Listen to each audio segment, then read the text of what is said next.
किस मुल्क पर कितना कर्जा है? क्या आप जानते हैं कि पाकिस्तान उन ममालिक में शामिल है जो IMF के लिए फंडिंग करते हैं और पाकिस्तान का कोटा $2.8 अरब है। दुनिया में कौन सा मुल्क कितने कर्जे में डूबा हुआ है? मैं हूं ज़ियाल मुस्तफ़ा और आज की वीडियो में हम आपको यही सब दिखा रहे हैं।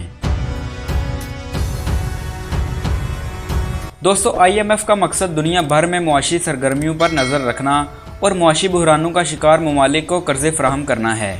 माजी में IMF कर्ज़ के ज़रिए पुर्तगाल, यूनान, आयरलैंड और यूक्रेन को दिवालिया होने से बचा चुका है। दुनिया में 199 ममालिक IMF के अरकान या मेंबर्स हैं। इन तमाम ममालिक की इकॉनमी के हिसाब से एक कोटा होता है जिसके मुताबिक वो IMF को फंडिंग करते हैं, जिससे IMF के ऑपरेशंस चलते हैं। पाकिस्तान का कोटा $2.8 करोड़ से कुछ ज़्यादा है। IMF की फंडिंग में सबसे बड़ा हिस्सा अमेरिका, जापान और चीन का है। कोई मुल्क जितना ज़्यादा IMF को फंड करता है उतने ही ज़्यादा उसके वोट्स होते हैं। इस तकसीम में अमेरिका के वोट्स 17% हैं। IMF वोट की अहमियत ये है कि इस इदारे के बुनियादी ढांचे या कवानीन में कोई भी तब्दीली सिर्फ उस वक्त की जा सकती है जब 85% वोट्स दस्तियाब हों।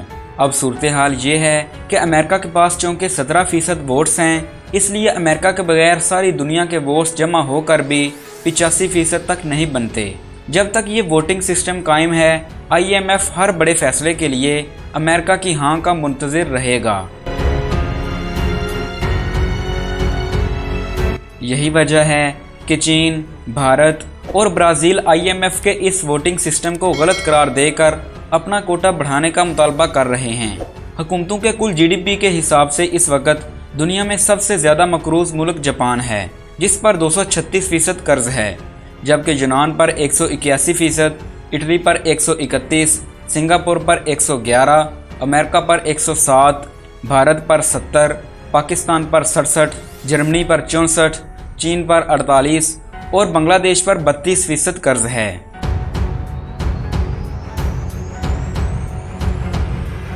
आपके ख्याल में पाकिस्तान किस तरह कर्जों से निजात हासिल कर सकता है? कमेंट सेक्शन में कमेंट करके ज़रूर बताएं।